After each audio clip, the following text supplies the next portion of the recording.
There's a significant potential of having a new kind of therapy, integrated model of combination of these compounds with experienced psychotherapeutic guidance and like all these techniques of integration, which I think is a very unique opportunity in our time in the next 10 years to fundamentally change psychiatry.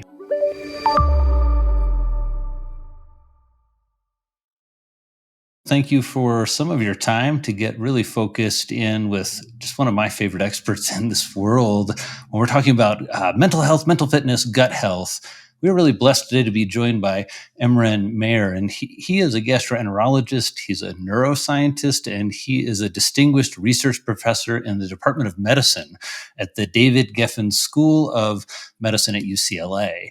He's the executive director of the G. Oppenheimer Center for Neurobiology and Stress Resilience, and he's the founding director of the Goodman Luskin Microbiome Center at UCLA.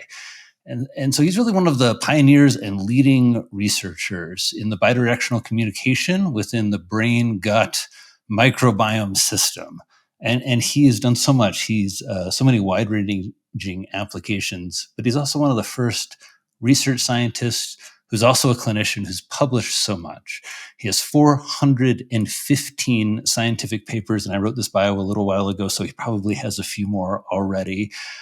He has a number of books, 3 books that have come out best-selling: The Mind-Gut Connection in 2016, The Gut Immune Connection came out 2021, and then Interconnected Plates. He has a wonderful PBS special that is coming up that we're going to be talking about, and a masterclass as well, all about this issue that we're also fascinated about now, that's really changing mental health. It's a big part of mental fitness. How do we connect everyday lifestyle activities like diet and the gut and the microbiome to our mental health? And so welcome, Emeran Mayer, to the podcast. And it's just such a treat to know you, to get to work with you, to get to commune with you about these ideas. And so I really look forward to this conversation. Everyone, thank you so much for joining us. Make sure and leave a review and share this one. Emeran, welcome to the podcast. How are you doing, sir? Yeah, thanks, Drew, for the invitation and to be on your podcast, and also for the kind introduction. So it's, it's, as you can tell from the introduction, I've gone through different phases of evolution and development in my own thinking. But one thing that has always been there from the beginning of my career in medicine has been the interest, the connection between the mind, the brain, and the body, mainly the gastrointestinal tract. So the mind-gut connection book was really a summary of my entire career. How did that start, Emeran? How did you get curious? We've always kind of known historically a little bit, so many parables about the mind and the gut and our gut, instincts. But how did you get interested in this field? So initially, I would say I grew up in an environment that was, I would say, sort of in a funny way focused on the gut, because I grew up in a family, several generations of confectioners who made the most delicious cakes and chocolates and all the things that today we call unhealthy. But at the time, this was sort of my destiny to take over that business. And so at least it was the expectation of my parents. And then when I went to medical school, and I don't have a good explanation why, I've always been fascinated how the mind interacts with the body. And initially, I did not pursue this in the area of the gastrointestinal tract, but in terms of the heart, so the brain-heart interactions, the effect of stress on coronary blood flow and regional blood flow distribution in the myocardium. And that was a very ambitious, thesis. I worked on this for 4 years in the Institute of Physiology in Munich. But then I did a rotation at the Mass General, an externship rotation. And what year are we now, Emeran? So this was 1974, probably around that time. So it was about the time. The main thing I do remember from it was when gastrointestinal endoscopy first came on the scene, and it was like the hottest thing, obviously, that all of a sudden you could look inside people's guts. It was also the time when coronary bypass surgery was at its peak, which turned me really off from cardiology because I thought that that's just too boring to focus your entire energy just on looking at coronary angiograms and deciding if this person needs surgery. So that the influence of gastroenterology at the time was really strong on me, and I met some really prominent people there. So when I came back from this 6 weeks externship to my thesis advisor in Munich, I told him that I'm not going to pursue the cardiology path or the cardiovascular surgery path, but that I was mainly interested now in gastroenterology. And then, make a long story short, at the time, the one disorder that received most attention in terms of potentially being a link between the mind, stress, and the gut were these functional gastrointestinal disorders. And so I started then my and research. What are those, Emeran, for everyone listening? What's a functional gastro? If I'm talking to a psychiatry audience, so that name functional GI disorders was really coined at the time in contrast to organic GI disorders such as inflammatory bowel disease or cancer or celiac disease, because there was only presumed to be an alteration in the function, not in the structure.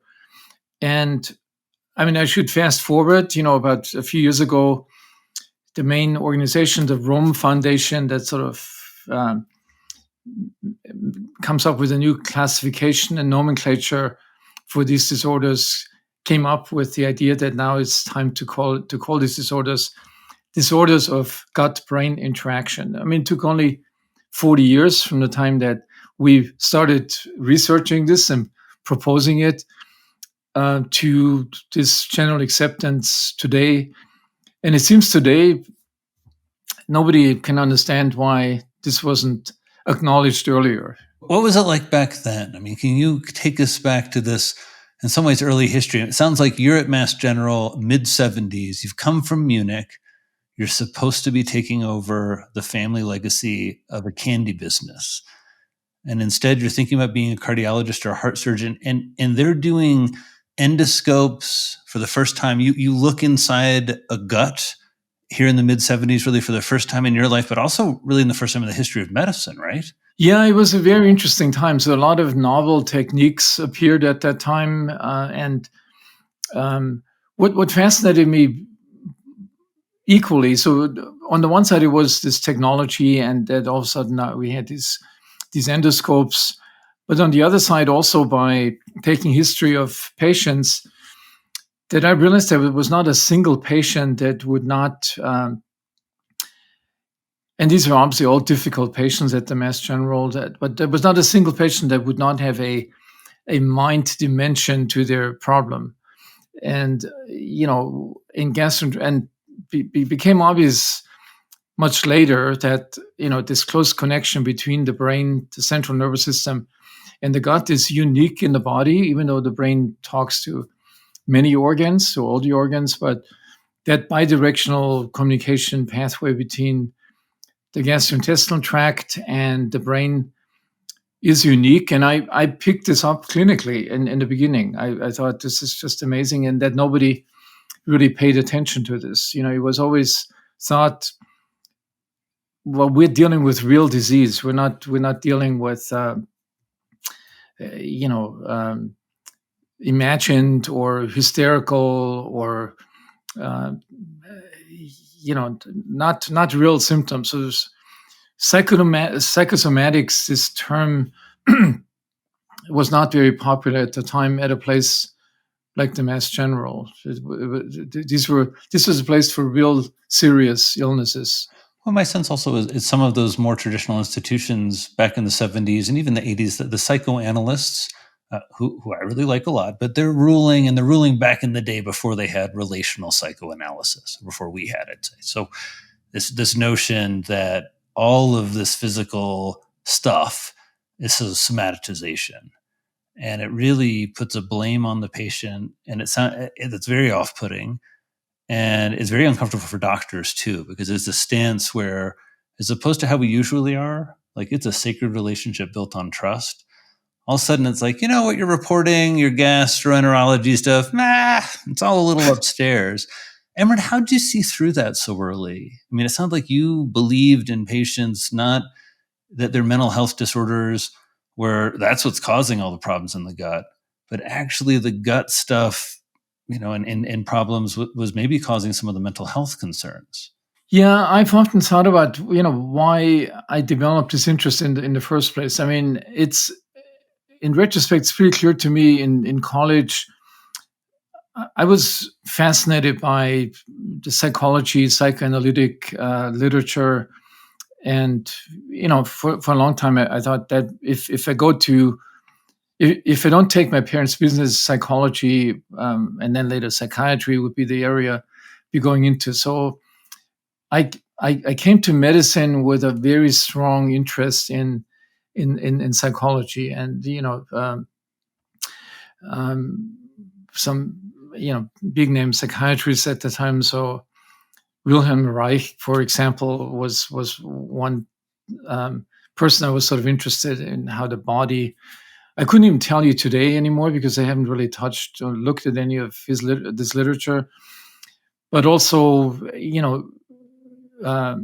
Jung had a lot of these concepts. So there was definitely the kind of literature I was exposed to in college, I think planted this idea in myself that if I go into medicine, it's going to must be related in a significant way to the mind and to the interactions of the mind with the body. I mean, it sounds like as a college student then in Germany, you're reading Wilhelm Reich, you're reading Jung, you're thinking about these, what then were prominent ideas, but Freud's main thinking was what 1910, 1912, 1920. I mean, it's 50 years old. It's still reasonably new. Were there personal reasons, if I can ask, why mental health had gotten? No. So this is interesting. So I neither had IBS, irritable bowel syndrome, nor any other. I would say, in the early part of my life, in probably until adolescence, I was an introvert. I spent a lot of time, reading. Intellectual things were of great interest to me, which then, I sort of kind of interesting how I pivoted to a very different way, like the outdoors thing and the mountain climbing and the expeditions and the filming sort of came as an extroversion component into my life. And this is a period where you late teens or 20s, you get into mountaineering in some way. Yeah, so I started with these things probably in my late teens, early 20s. Had a circle of friends who were really into this. So we were always, for years, we were together and did everything, from these expeditions to faraway places to mountain climbing, skiing. There was a group of people that always stuck together, and in that environment, my intellectual pursuits were not that relevant. They were not into this. So they were on a totally different wavelength. And I think I moved in that direction myself. There was sort of integrating two parts of me, which have stayed up to now. I mean, I still have that introspective dimension, but much more into connecting this with the outside world.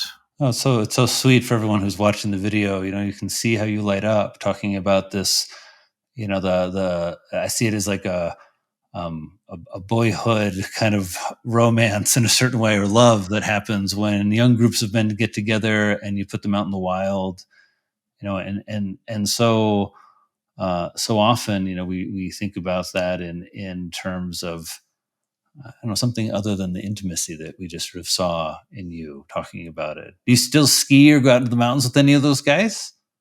Um, not with them anymore. I have to say, unfortunately, this link kind of weakened, and then almost vanished. I mean, some of these friends, quite honestly, are no longer alive. I mean, they didn't have necessarily the healthiest lifestyles, and so I still have a passion myself for doing these things, here in the US. And I think we're scheduled to get some runs this winter. yeah, yes, I we're mean, I keep talking about a microbiome brain health retreat with you and Annie Fenn here in Jackson, and so maybe. Yeah, I can't wait for that. I mean, so Jackson is definitely a place. When I visited you, my heart lights up when I see this mountain range, and how close it is and how beautiful it is. So, uh, yeah, I mean, looking back, I think I've sort of been fortunate to be able to integrate a lot of pieces in my for my personality that are seemingly contradictory. I mean, some people stay being an introvert or stay being, just an outdoors person, but I've sort of managed to integrate all of these into my brain, into my personality, and You have which ideas. Sorry to interrupt, Emma, but I wonder if you had a couple of ideas, because so many people, I think, listening, and me too. One of the reasons I think I lean towards you as a friend and a mentor is the struggle to do that. I remember recently I was on a retreat, and I kind of left with this message that sounds very obvious, but to me was very powerful, of this notion that I'm a very sensitive creature, but I'm also powerful, and that those two things they weren't in any way opposed. But I'm wondering if you have some powerful lessons for us around how you've really honored having these many different parts, the boy out whooping in the mountains and hitting big runs, and also this introverted guy who's curious about like psychoanalytic thought and medicine. How do we do a better job like honoring our parts? it's very hard to say. I think it's. I recently heard this term from a friend that I talked to, Elisa Eppel, who you may know, health psychologist at UCSF, that we have to become intimate with our mind, and I think that's a good way of doing it. So you don't just go through life and kind of respond to things, but you actually always follow this process of journaling it, writing it down. For a long time, that's what I did. I wrote down. I mean, I have over years this record of this introspection, commenting on new experiences, commenting on new people. I think that has helped me. And Is that journaling, Emeran, that you're writing down in a certain yeah, way? yeah. And do you make time for that? Is it a morning activity, or is there a special like? Well, unfortunately, I've lost that discipline to do this. I think I used to do it in the evenings. I mean, definitely, it was easier before having a family. Well, maybe it served a purpose for you in the sense of, so many of the people I work with, they're in their 20s.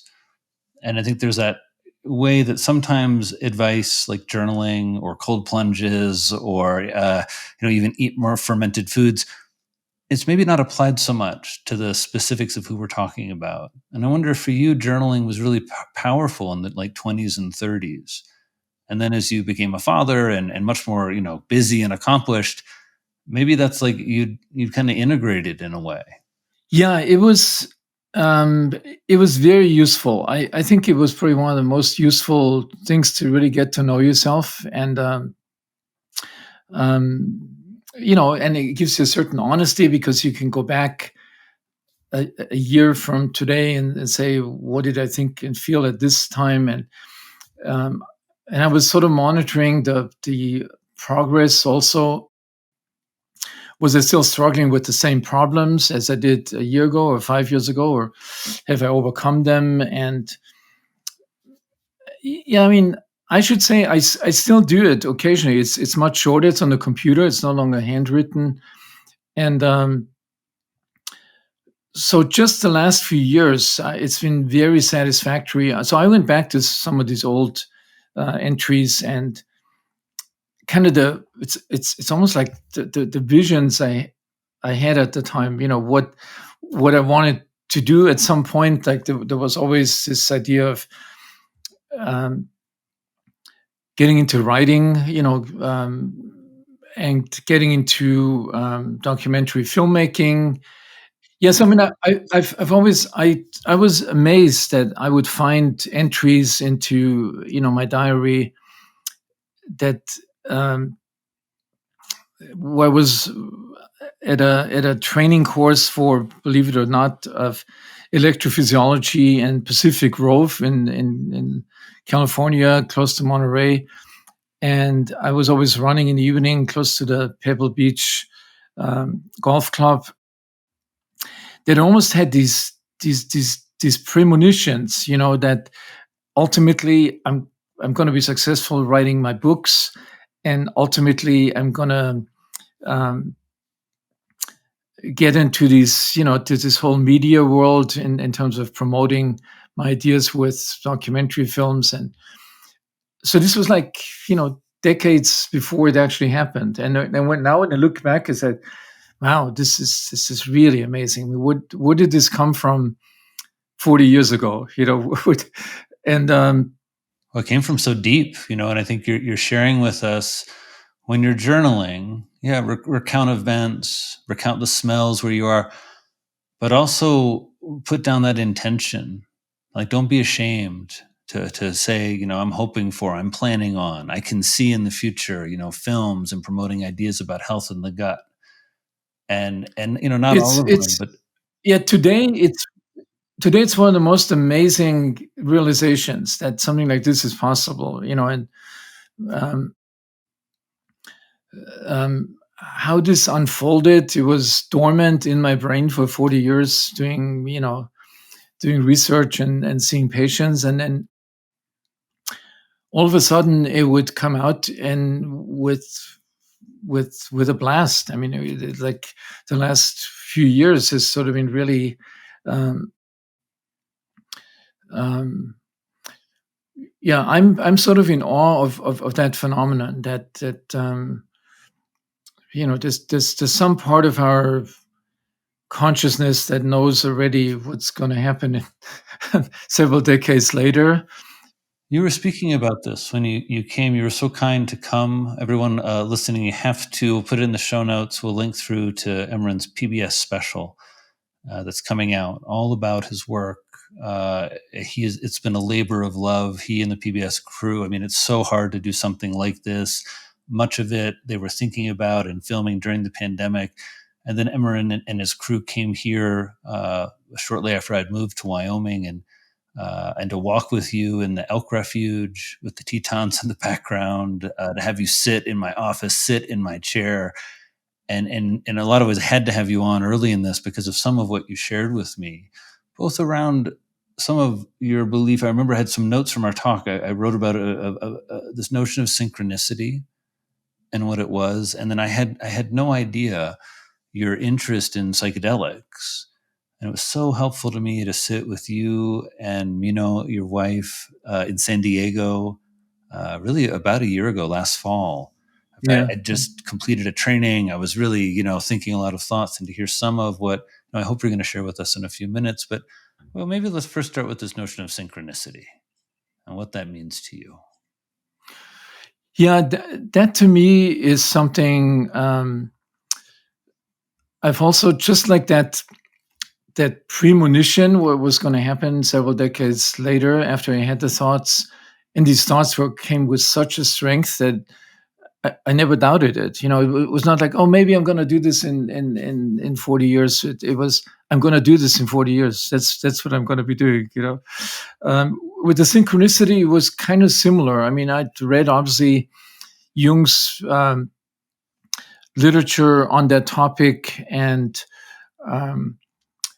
but then events happened.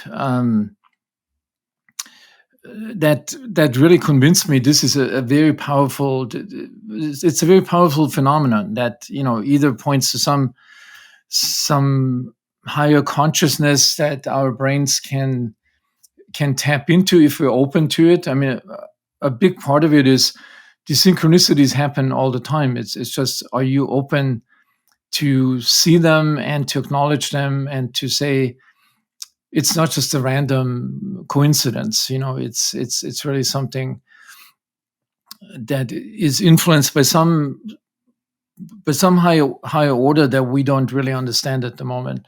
I have a hard time when I can't explain it with that science background or replicate it. Like when I feel it's powerful, for example, there are a lot of moments now as we're using psychedelic medicine where there's a lot of you get covered in goosebumps. It's absolutely covered as you're even a year later recounting like a certain moment or but besides that, sometimes the feeling, the idea that it's something non-scientific, I think it's very hard for us who are in Western medicine. Yeah, it's very hard. I mean, I think this whole psychedelic community is more open to this, and I mean, there's sort of a continuum from people that I think are sort of way out there, that I do not follow. Particularly the place we live in, Topanga, there's a sort of an enrichment of people that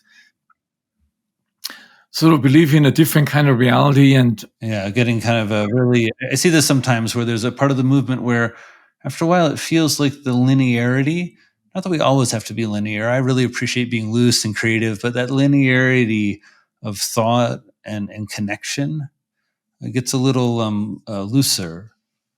You have a really storied history. Yeah, so it sort of dates back.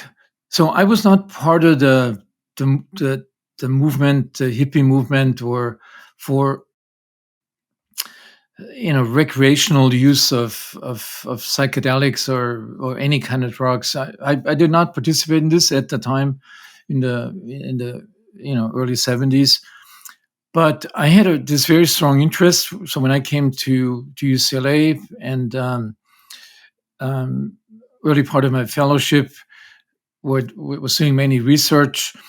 So I spent a lot of time on workshops on the weekends, like in Ojai or in Esalen, Santa Barbara, so all up and down the coast. And so one of these retreats was at the Ojai Foundation. I don't know if that thing still exists, but it brought really really interesting, speakers and authorities in this space. And you could spend a whole weekend, talking with them. And so one of these retreats was with John Lilly.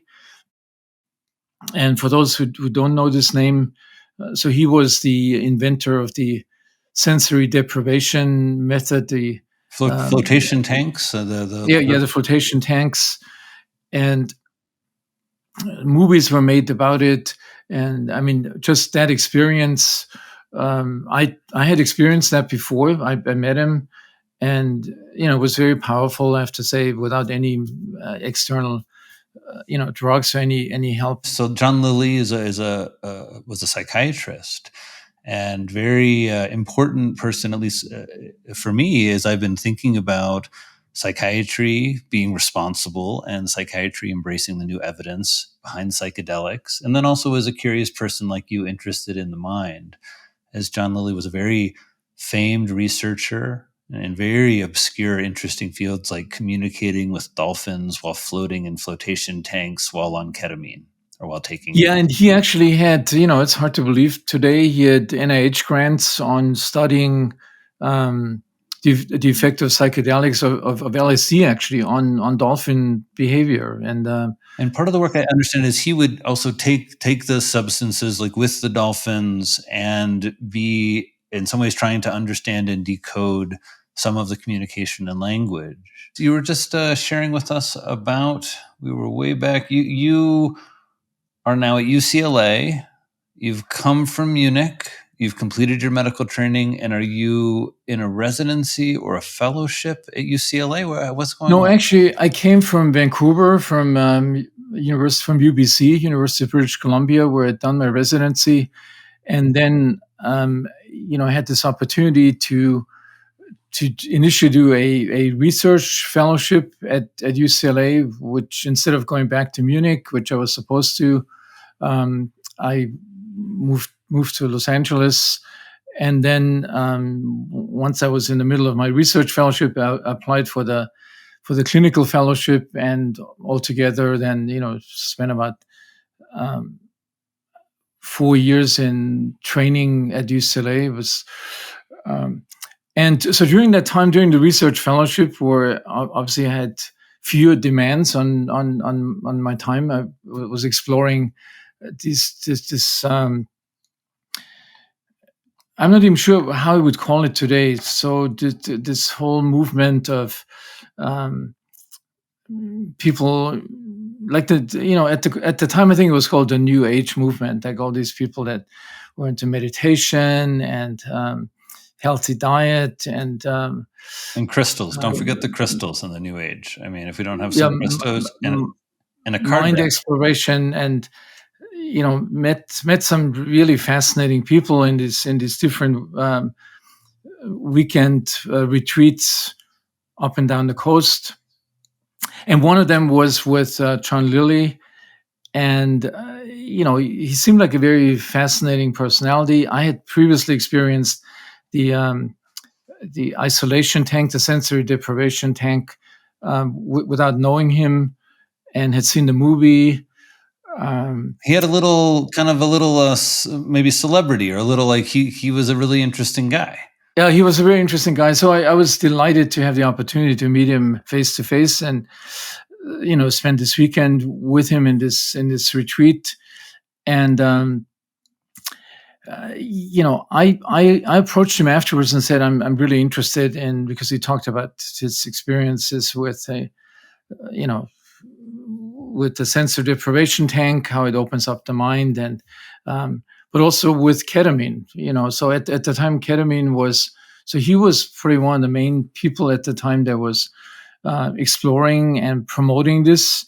Even though, we used it for animal surgeries as an anesthetic, and the pediatricians used it in for a pediatric short-term anesthesia. So when he was talking about this after the workshop, I went up to him and said, I'd be really interested, and if he were willing to sort of guide me into this field, because I'm really interested. And he was enthusiastic, to my great surprise, and said, okay, so let's get together in your apartment. At the time, I lived in this apartment overlooking the ocean in the Palisades, in Pacific Palisades. And a few days later, he showed up at my apartment at 5 o'clock in the morning at sunrise. And so we did that first session with him. Can you share a little, how did he maybe prepare you, or how did he talk about? So this is the thing, he did not. And this was in some ways, and I'm going to contrast in a minute with a very recent, very different experience with ketamine that I had. So he just came to my apartment and said, so, I'm going to inject, we're both going to inject ketamine into your arm.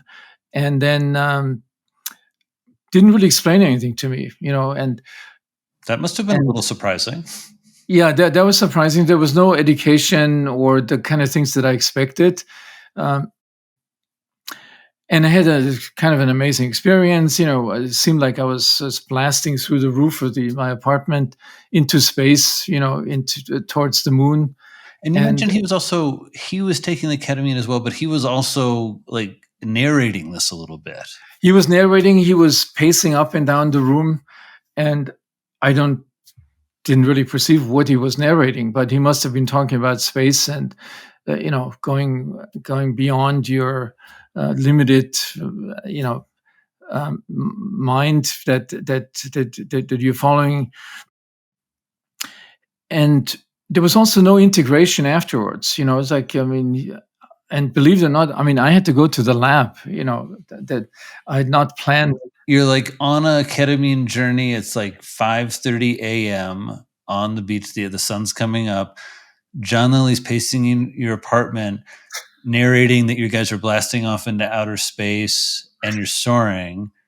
Ketamine journeys usually are like, it's like an hour, maybe 2 hours. You remember you guys, I guess it must be like 8 a.m. You're kind of coming, you're out of.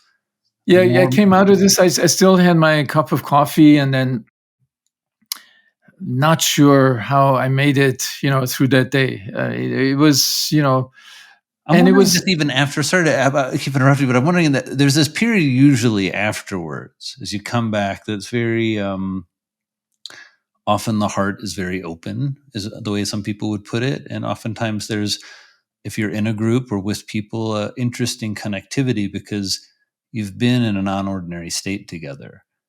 And I'm wondering, did you get something like that with John Lilly afterwards? Was there a kind of. unfortunately not. And I think in retrospect, I can explain this. He, in some ways, was taking advantage of me that I had access to ketamine through my animal surgeries, and he clearly was addicted to ketamine. There was no. You got into him when, he'd gone from kind of a celebrated intellect to somebody who was dependent on ketamine. Yeah, and it was. He still had quite a few amazing experiences. Invited me to his house in Decker Canyon in Malibu, and we had several isolation tanks, and we did the ketamine with the isolation tanks. But it was never really the whole ritual around it, which I think is so important. It was purely, this medicine that he was after, and through me he could get it. And um, I invited him to several parties we had, and so there were several things. I don't want to get into the details that really turned me off, and I broke off the contact with him. Fast forward to like a week ago, where I was invited to participate in a prayer ceremony with ketamine in a beautiful place high up in the mountains in Topanga. And that was exactly what you said. It was like there was an hour and a half of sound bath and meditation and relaxation. And there were several of us participating. And then, came the ketamine injection at a state where we already totally relaxed and almost without any medicine in a different state of mind. And that experience was totally different. It was really meaningful. Also afterwards, when we were coming out of it, there was again, the music, the sound, talking, and I was affected the whole day, really. Even the next day. This was on a Friday, and it lasted to. What kind of effects? This sort of connection to very deep relaxation, and wouldn't say. During the actual trip, it was this, loss of ego that you realize you're traveling into this unlimited universe, and your ego is kind of fading out. To a certain degree, that disconnection from your limited ego or sense of self, I think that persisted for at least 48 hours for me, to a point that I could totally function normally. There was no interference with anything, but it felt, and the person who led this prayer circle psychiatrist with a lot of experience in psychedelics. So, he did a great job. And it was a couple. The woman was the music and the meditation, and he was the explanation. So it was an extremely meaningful experience, that I would say, um, after my initial introduction to ketamine with John Lilly was like worlds apart. Well, I really appreciate you sharing all of that, Emeran. It's such a piece of history in terms of psychedelics. For me, getting to go to dinner to you and hearing that right as I was beginning to think about how to incorporate this into our clinical work felt to me so meaningful to learn more and to hear it as a set of lessons, maybe a warning. Hey, this doesn't always go well. These can be very powerful. Ketamine is in some ways unique among the psychedelics in terms of its ability to be habit forming. There's certainly a large underground scene of ketamine addiction and dependence. Maybe large is the wrong word, but it definitely exists in a way that I don't think people sometimes are aware of. And depending on the set and setting and how you take a substance, whether it's oral or injected or with sound healers and really responsible psychiatrists, or with a psychiatrist who was a little past his prime and a little too far under the influence, maybe in an era when we knew less about these things. But I really appreciate you also sharing. It's so nice to meet you now. It feels very much a synergistic moment to meet you now, a week after this very healing experience, where you can share really with us the best of what we hope for in psychedelic medicine, that there is a deep, meaningful sense of connection, of peace, of calm, of healing, activation of something, as you note, that maybe is bubbling below inside all of us. Yeah, and I should say, I mean, there was another kind of a synchronicity. I mean, I was invited to do a podcast with a young female physician. We had a really good conversation. First, I didn't want to do it because, unfortunately, if I get an invitation, I always look at the numbers, the followers, and if it's somebody who doesn't have a wide audience, I don't want to waste my time. So that was my attitude, and so for some reason I said no, I'm going to do it. I don't know why, and then sort of a very close friendship developed with this individual. Was with my wife and myself, and she's then introduced me to psilocybin. We had a session at our house that she guided, and and she has quite a lot of experience because she has been involved in several research projects with psilocybin, and so that session that we had was absolutely remarkable. I mean, it was like pretty more intense. Different from the ketamine, and the images that I saw were what were really meaningful. I mean, there was something coming out from my deepest inner core that I saw, and I still remember, I was pretty constantly asking sort of intellectual questions. The beginning of this journey: what is this? What is this? What does this mean? And this guide, she would always say, I'm just your guide. The only answer that you gave me to any of my questions, I'm just your guide. So shaking your head. It's very interesting guiding as a psychiatrist. It's a very different process. And in like a retreat and workshop setting, I found it, the initial few times I found it to be freeing, invigorating. I mean, I was surprised how much I loved the notion of creating that space and guiding.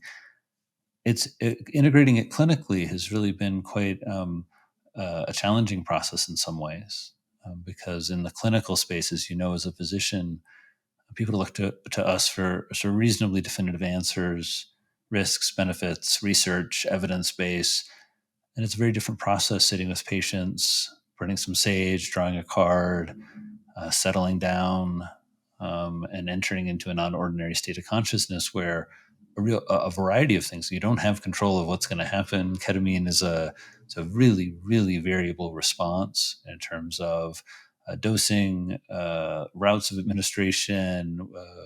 We're a mental health clinic, so many patients are on a number of other psychotropic or psychiatric medications, and so it's really wonderful to talk with you about it. I'm wondering if we should get some counsel from you as someone who's really been in this world a long time, traditional health, UCLA. I mean, you heard the credentials at the beginning, everyone, just, as academic and as it can get, 400 plus papers, but also you've had this longstanding interest in the grand unconscious and Jung and psychoanalytic ideas.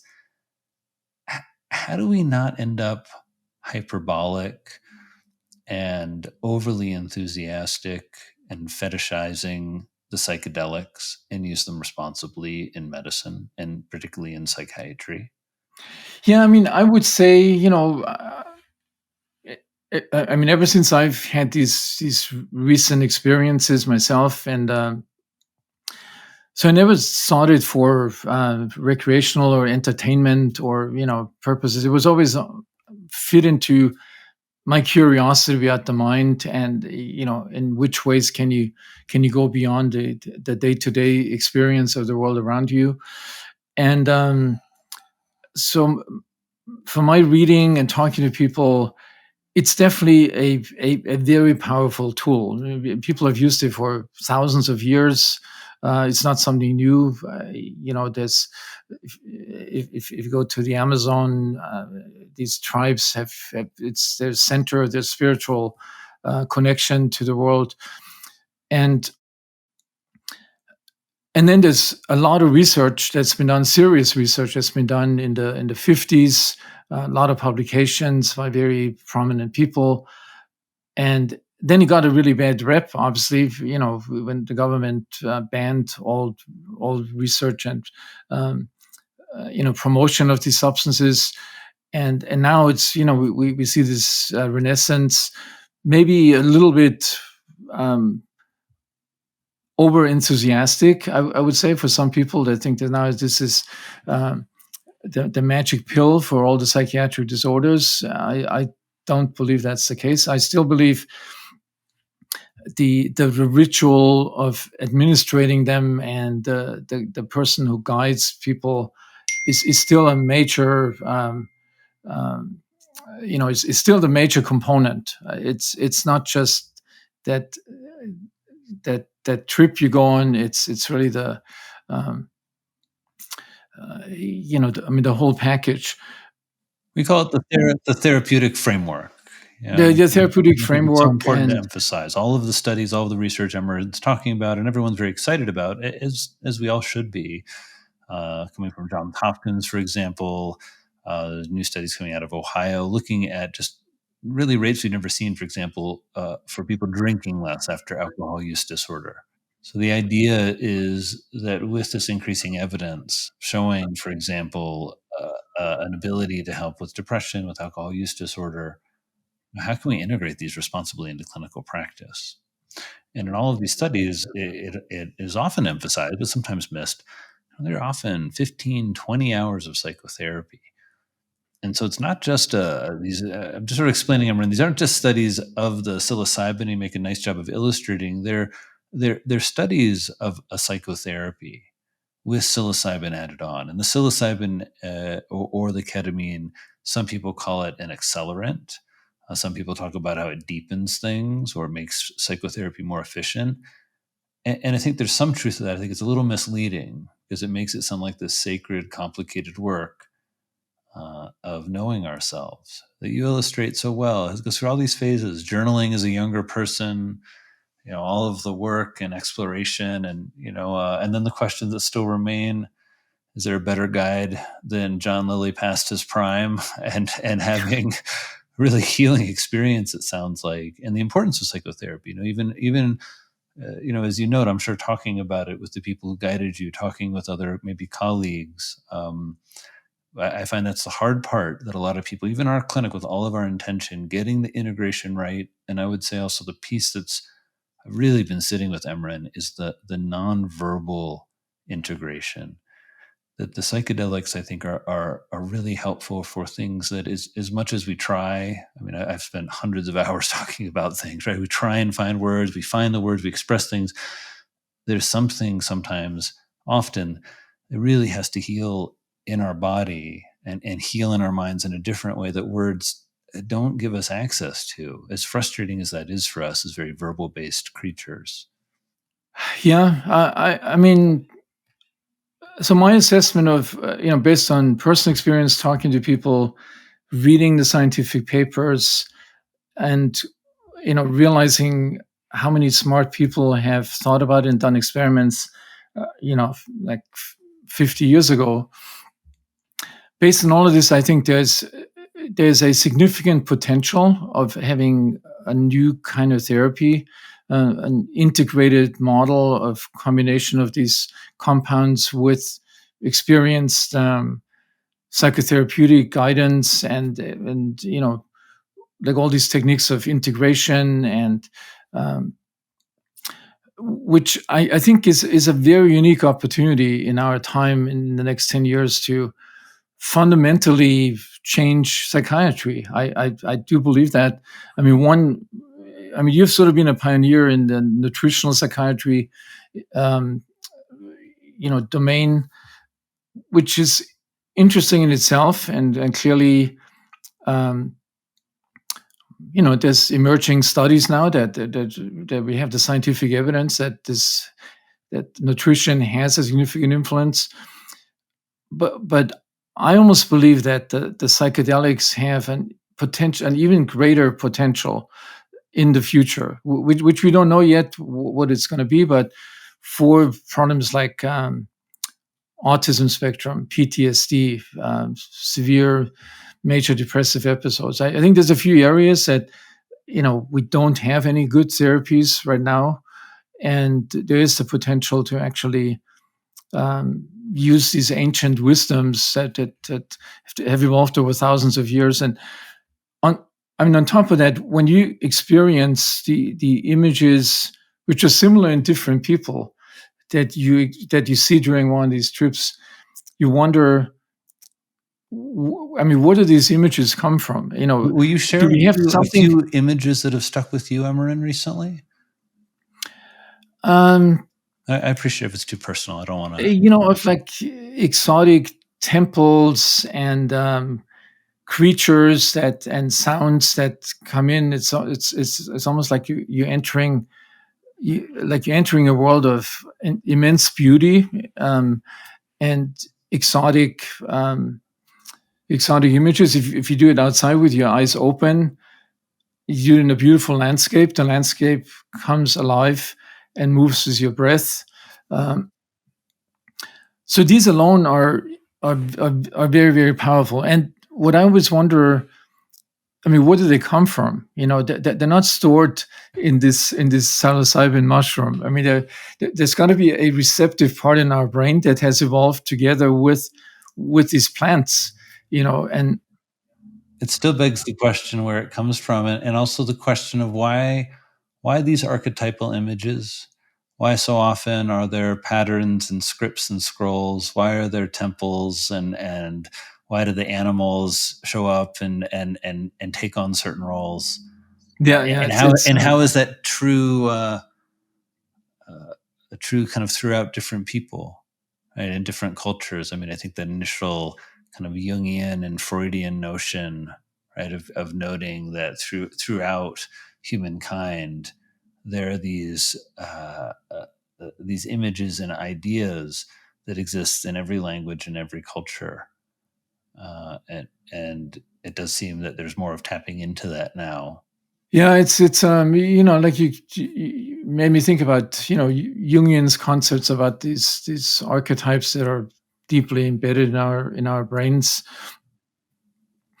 and maybe there's a coevolution. Some people say that even non-human primates consumed some of these plants. They must have, because they've been around. So well, you really wonder with doing, with John, when I think about John Lilly on LSD and probably a little ketamine with his dolphins, there's a part that sounds really out there. And then I think that there's a part where anyone who has a serious relationship with animals and a serious relationship with themselves and interested in the stuff, it'll get a little curious, like, wonder what they were talking about. Because Yeah. for sure, in his mind, and I'm not on psychedelics riding my horse, Emeran, but I feel a strong connection to that creature.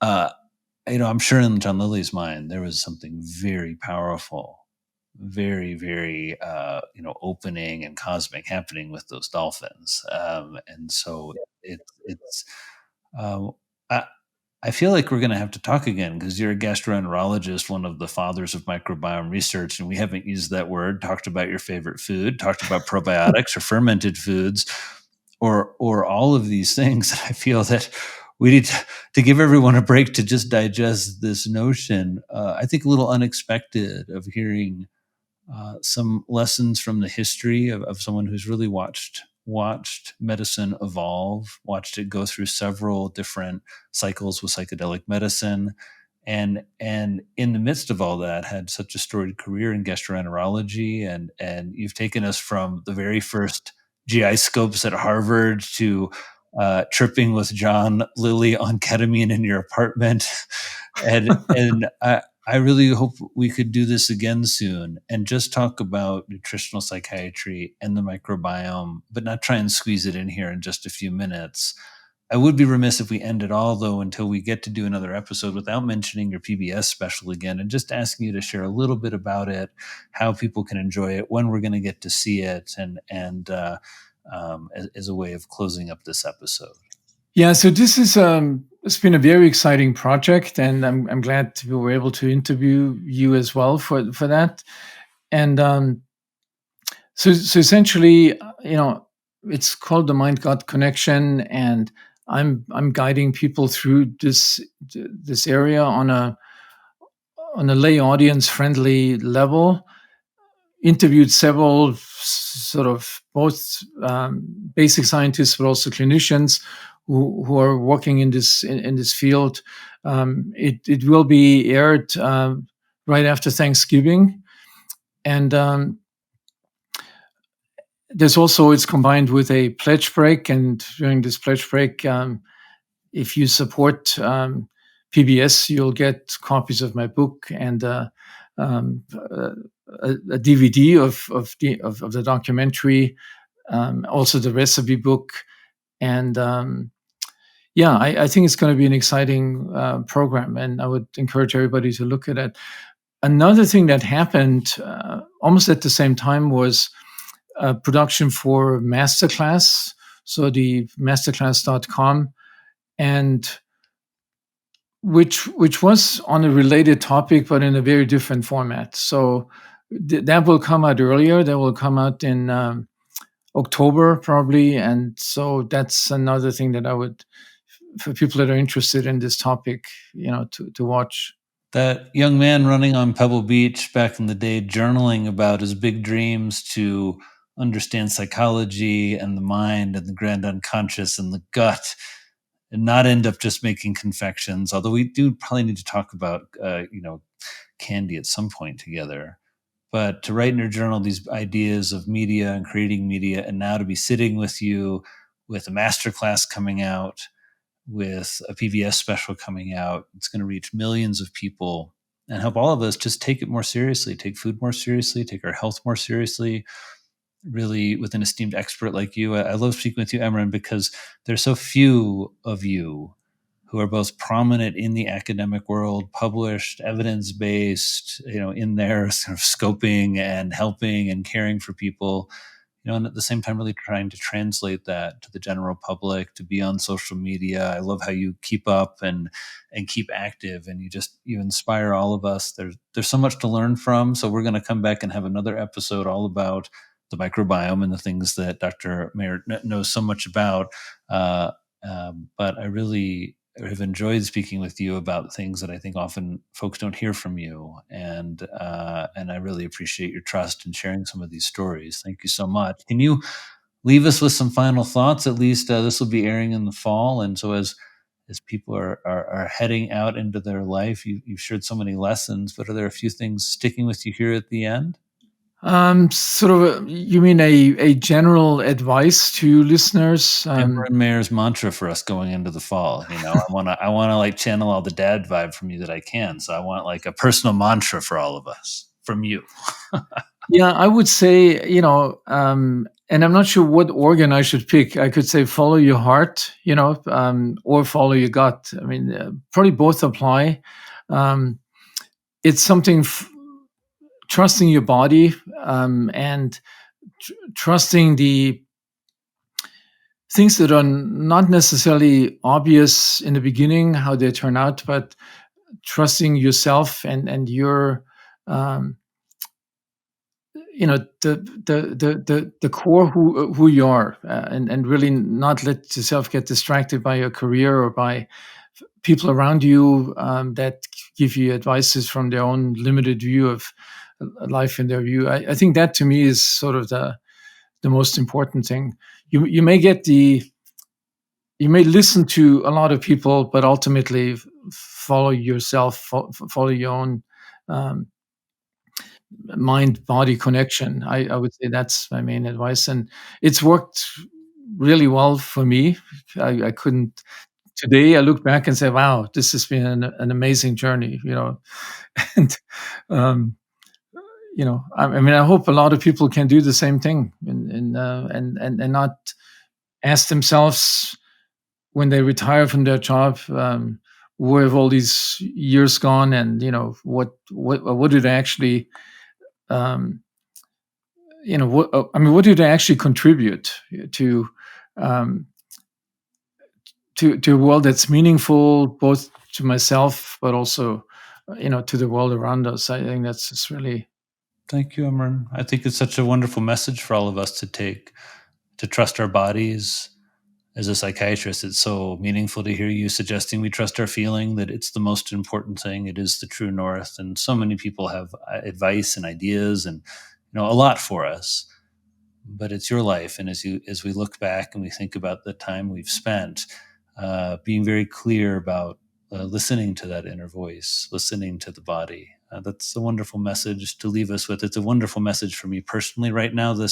At this time, embarking on a lot of new things and leading a bigger clinical team than ever, and therefore getting to hear more and I hope help more. So what a treat, Emeran. I can't wait to have you back and talk about the things we're supposed to be talking about, I guess: brain food, Okay. medicinal psychiatry, mental fitness. But this is such a meaningful conversation, and I'm so glad we were able to capture this. I am so excited to see your PBS episode and your masterclass launch. We will get this out right around that same time and put in lots of links to it. And everyone, Emeran, where can people find out more information about you, your books, and your work? Yeah, probably the best way is to go to my website, which we're updating at the moment.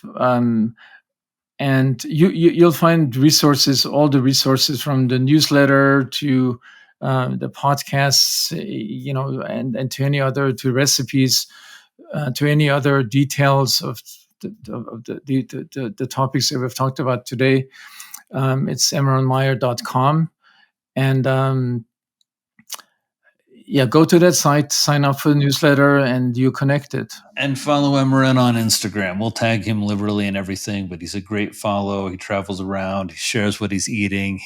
He shares his wonderful Mediterranean style dietary dishes, and that's the first place to learn about the amazing microbiome building, brain health, mind gut connection, deep powder retreat that we're going to put on here one of these days. But everyone, thanks so much for your time as usual. It's wonderful to be with you, to share ideas with thought leaders in the world of mental fitness and mental health, people to inspire us. And Emeran, you have such an inspiring, stirring, and inspiring life for us. Thank you for sharing. Everyone, I'll see you on the next episode. Make sure and share this one with your friends and family. And until next time, please take care of your mental fitness. I'll see you soon. Thanks so much for this opportunity, Drew. It was a pleasure talking to you.